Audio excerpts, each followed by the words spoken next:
Belum. Tar dulu, ini ada sesuatu yang mau Iya, ditampilkan dulu. iya. Dan ini udah ada POV yang akan ada kita POV lagi. tampilkan. Ini Baik, dia. silakan.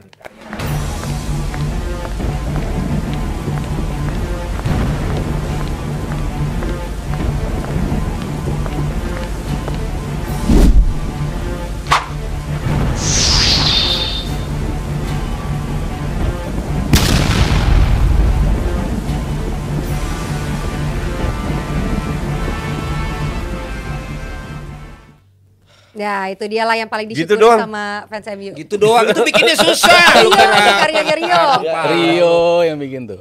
Gua Susah ya tuh. bikin lebih itu lagi Dia, gitu doang. dia jalan-jalan gitu. Dar. Karena MU Karena yang bikin orang Liverpool. Jadi nggak terlalu sampai selesai gitu loh. Jadi nggak dengan passion. Iya, agak-agak terpaksa lah. Iya, iya. Orang mikir kan sampai komentatornya bilang, "We have 3 goals in 14 minutes. What a game," dia bilang gitu kan. Berhenti sampai di situ. Gimana coach? Ya kemarin tuh jelek mainnya MU. MU TV dimulai.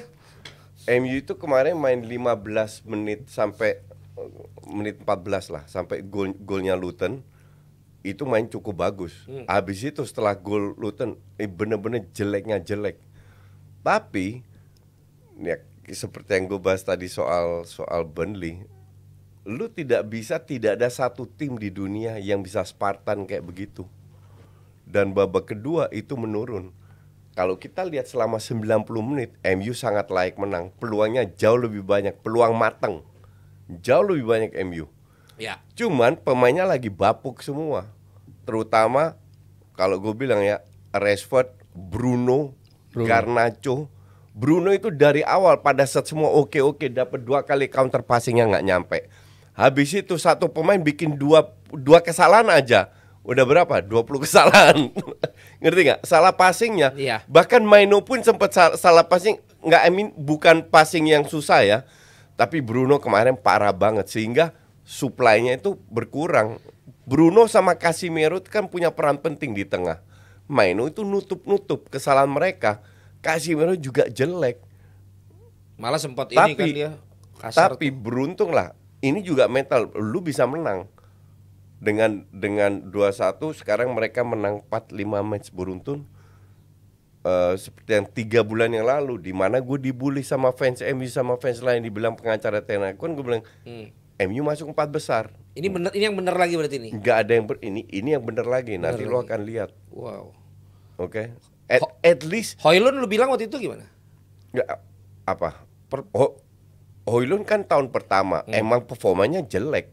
Tapi ini kan semua pemain butuh adaptasi. Ya kira-kira ini kan lagi oke banget. Ini lagi oke banget. Tapi ada satu peluang juga di depan kiper, dia shooting ke arah buat kiper hat-trick ya. itu kan namanya. Tapi kemarin golnya juga gol Kedua kedua. nemu lah. Yang kedua jatuh dari langit. Tabrak. yang pertama juga lah, maksudnya kan operan salah dari Luton kan. Iya. Ya, tapi dia kan bisa strap itu. Iya, dia bisa manfaatin. Cobaan Ketia di situ, nggak bakal masuk juga. Nunes pun juga belum tentu masuk. One on one yang kedua ya kena dia kan, tendangan dari Garnacho. Ya kalau gue sih ngeliat Højlund di awal memang ketika datang gue bilang ini potensinya gede. Kan gue bilang walaupun waktu jarang main ketika di Serie A, tapi ketika dia bermain selalu bisa beri impact. Impactnya tuh nggak selalu dalam bentuk angka, nggak selalu dalam bentuk gol gitu. Cuman pergerakan dia, kapan ketika dia harus nyalip pemain belakang apa enggak, apa dia harus oper dulu ke sana, itu pergerakannya selalu tepat gitu untuk ngebuka, untuk nge-create chance untuk tim-tim rekan-rekannya, itu selalu ngebuka. Dan di awal-awal sama United kan juga gitu, positioning dia selalu bagus gitu. Cuman untuk mendapatkan bola untuk dia tembak itu selalu nggak dapet. Itu kan jadi masalah dia. Ketika dapat operan aja, ternyata dia bisa untuk execute itu. Dan kemarin kan dia butuh waktu untuk mencapai ke level ini. Dia dapat operan, tapi nggak selalu dia bisa execute menjadi gol. Dia positioning udah bener, tapi rekannya operannya nggak nyampe. Paling nggak tuh pergerakan dia tuh udah bener dulu untuk menjadi sistem dari permainan lini depan dari si United. Dan dia udah menuju ke sana sekarang. Gue sih nggak ngelihat bukan karena Højlund mendadak bagus atau enggak. Ini kan dan sistemnya udah mulai jalan. As a team. Iya, as a team mendukung dia juga jadi ini. Pada saat gue lihat mereka pemain penting cedera itu kembali lagi, terutama Luke Shaw, Martinez sama Casemiro. Nah mulainya itu dari sini, di mana percaya diri pemain lebih meningkat, tengah mereka lebih kontrol, dan satu hal yang mereka tidak terduga, blessing in disguise itu performance-nya Maino Iya, nongolnya yang Maino. sangat konsisten. Sama kayak di Barca, performance-nya Lamine Yamal 16 tahun yang ngegendong Barca practically. Dan it happens dalam sepak bola. Tapi karena 3 pemain ini kembali lagi, walaupun 2 itu sekarang cedera lagi, kelihatan banget ada Luke Shaw atau Lindelof, ngaruh banget. Lindelof itu diobok-obok di sisi kiri. Sementara kalau Luke Shaw lebih stabil dan dia juga sering masuk ke tengah. Nah, secara overall permainan inilah yang membuat pemain depan lebih nyaman. Disitulah si Højlund bisa cetak gol, bukan Højlund doang. Garnacho pun, Rashford sempat sampai. Tapi menurut Ten Hag ini berkat salah satu berkat konsultasi dia dengan Van Persie. Jadi Oh, yang kemarin dia datang. Ten Hag itu Van Persie itu diundang. Oh, diundang? Diundang sama Ten Hag biar kasih masukan ke Højlund. Habis itu dia cetak beruntun. Gue nggak tahu sejauh apa, tapi yang gue lihat kenapa gue berani keluarkan statement 3 bulan yang lalu, MU akan masuk 4 besar. Ya karena gue lihat pada saat pemain penting ini baru mulai berjalan, yang diinginkan oleh Ten Hag itu berjalan. Kalau kemarin sistemnya nggak jalan, itu karena terlalu banyak salah passing. Kalau pemain salah passing atau pemain nggak cetak gol, itu bukan salah pelatih. Tugas pelatih adalah lu pegang bola, lu create chances, patternnya itu harus ada. Nah, patternnya itu sudah mulai kelihatan, nggak terlalu bagus tapi direct footballnya itu dapat. That's why MU kemarin di babak kedua, terutama di mana stamina si lawannya Luton sudah menurun, mereka memanfaatkan, they create chances tapi nggak bisa finishing. Jadi menurut lu ini karena Ten Hag-nya apa karena pemainnya mereka bisa bangkit begini? Iya, puzzle-nya yang selama ini dinantikan kan sama fans tuh, bener nggak nih kalau komposisi balik tim gue bisa jalan apa enggak? Ya blessing-nya tadi ya ada Maino, itu menurut gue salah satu kepingan yang mungkin di luar prediksi awal gitu kan, dia bakal main sebagai starter. Tapi orang mikirnya Amrabat yang bakal oke ketika dipasangkan dengan Casemiro. Taunya enggak juga. Berapa kali blunder, berapa kali keteteran juga, dia nggak bisa nunjukin performance seperti di Piala Dunia. Sementara Maino coverage-nya itu luar biasa, jauh di atas umur dia gitu. Dia bisa cover kesalahan-kesalahan yang dibuat oleh pemain United. Satu kepingan yang di lini tengah kan yang cukup penting buat si United itu sudah terjawab. Lalu Itu berarti karena Ten Hag ya? karena Ten Hag dong, Ten Hag bisa melakukan itu dan pemainnya bisa menjawab itu. Tadinya kan Ten Hag pengen itu, tapi kan pemainnya nggak bisa ngejawab itu. Di kanan, akhirnya dia bisa mendapat jawaban ketika Garnacho dipindah ke kanan. Tadinya kan selalu Garnacho di kiri, Rashford taruh di depan. Kalau nggak di kanannya selalu diubah-ubah antara Anthony, antara Pellistri, siapalah yang selalu dimainin di sisi kanan. Tapi ternyata lebih worse ketika Garnacho ada di posisi itu. Jadi kan komposisinya udah bener, tapi kan positioningnya juga harus diubah juga sama Ten Hag. Ya dia punya peran itu untuk mengubah komposisinya menjadi tim ini udah mulai ngejel lah ya.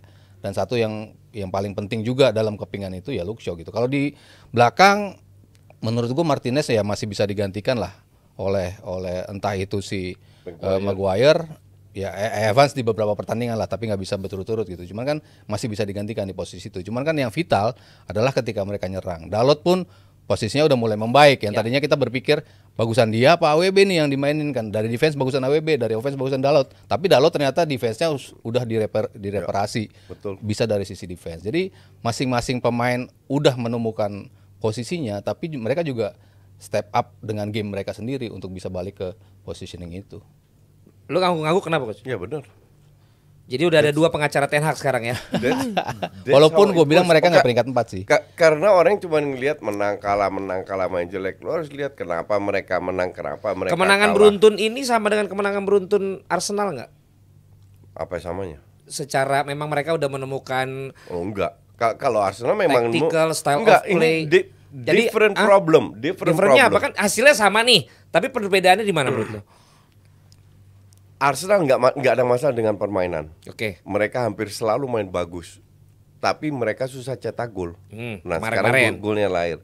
Tapi tim ini kan udah 2-3 tahun main itu aja. Ya. Nah MU sementara harus membangun, di mana terjadi masalah teknis, non teknis, banyak cedera, pemain-pemain penting cedera.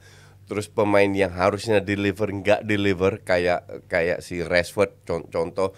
Anthony Rashford nggak deliver sama sekali. Jadi mau nggak mau coba pemain lain, Pellistri diberi kesempatan, flop, Amadiol beri kesempatan, sekarang Garnacho juga untuk gue sih, gue belum yakin ini pemain bisa jadi hebat, tapi at least dia punya goal instinct, dia bisa cetak gol. Kemarin juga main jelek dan etos kerjanya bagus. Nah, Rashford ini harus dibuang, udah selesai. Nah, Maguire kembali balik, Dalot balik, jadi dua kasus yang berbeda.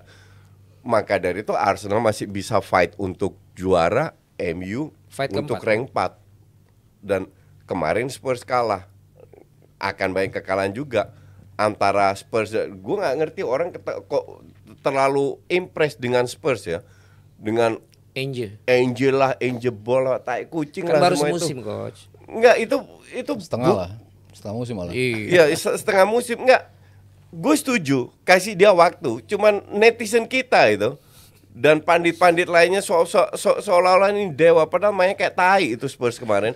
Kemarin doang. Bukan, lawan Brighton 2 match sebelumnya harusnya itu kalah. Ya. Karena Brighton kurang efektif aja dan Ya, di itu mungkin detik terakhir. pemainnya itu bukan Ainge-nya. Enggak, ya mungkin lo pelatih kan harus membuat strategi sesuai dengan kapasitas pemain. Iya. Tapi Ainge nggak bilang itu.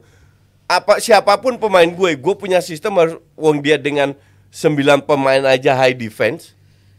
Ya dia kepatokan waktu di awal-awal sih dia honeymoon periodnya bagus ya. Iya. Habis itu Tapi, bingung. tapi cukup stabil lah. Maksudnya kan dia berada di peringkat 4 juga. Itu kan 5 Tim- sekarang. tim Aston Villa kan. Iya, Dari rank 1 2 loh. ya, cuman kan tim yang baru, tim yang ditinggal Harry Kane loh. Tim yang ditinggal top scorer utama mereka, tapi bisa tetap ada di level Karena itu. ada Son. Iya, tapi kan tetap aja top scorernya kan si Harry Kane. Maksudnya kan mereka kehilangan berapa puluh persen dari total gol mereka. Jadi menurut lo ini masih oke. Iya, kalau gue selalu impress. Tapi Harry Kane nih disorot lagi. Kalah lagi 3 kali berturut-turut Bentar, gue juga bilang lebih bagus daripada tahun lalu. tanpa Kane. Iya, tapi jangan terlalu lebay, ngerti nggak? Lo membaca netizen kita lebay. Sangat amat. Tentang Bukan Spurs. netizen aja, banyak pandit bola yang terlalu lebay masalah Spurs. Pandit luar. Pandit lokal. Oh, pandit lokal. Iya. Ada yang bahas lagi di sini. Spurs. Ya kalau gue kan selalu gue bilang impress dari sisi permainan ya. Dari sebenarnya gue juga Karena- bilang lebih bagus Iya, dibanding tahun lalu. Dia berani main dengan identitasnya. Maksudnya kan apapun tim yang dia lawan, posisinya Tenang, Nes, jangan panik, Nes, ya. ketinggalan berapapun, dia tetap berani walaupun kadang konyol. Maksudnya Ya. lo Ya, main nah sedang- itu kok kan- lebih sering konyolnya. kadang-kadang konyol gitu, tapi kan dia tetap gue main dengan gaya ini dan dia bisa ngejawab, mempertanggungjawabkan dengan gaya permainan dia. Maksud gue kan ketika dia sempet agak turun, ya kan gue bilang ini tim berkutat di antara Sar sama di tengah Bisuma antara dua pemain itu. Ketika dua-duanya nggak ada, itu kan menjadi masalah. Walaupun sempat ditambal, dia juga bisa ngakalin dengan gue mainin 3 nih di tengah. Kemarin full tim. Akhirnya sekarang balik. Tapi kan Lawan Brighton full tim. Kemarin lawan Wolves kan. Mereka Iya, lawan Wolves lawan 2-1. Brighton full tim. Oh, yang lo Iya. bilang harusnya Iya. kalah. Iya, imbang. Jadi permainannya juga gitu-gitu Jadi aja. lo tetap yakin dia akan nyusul Dia Spurs akan sama turun 4 Aston Villa besar. ya, United ya? Iya. Menurut lo ya? Ya. Masih yakin ya? Ya. Oke.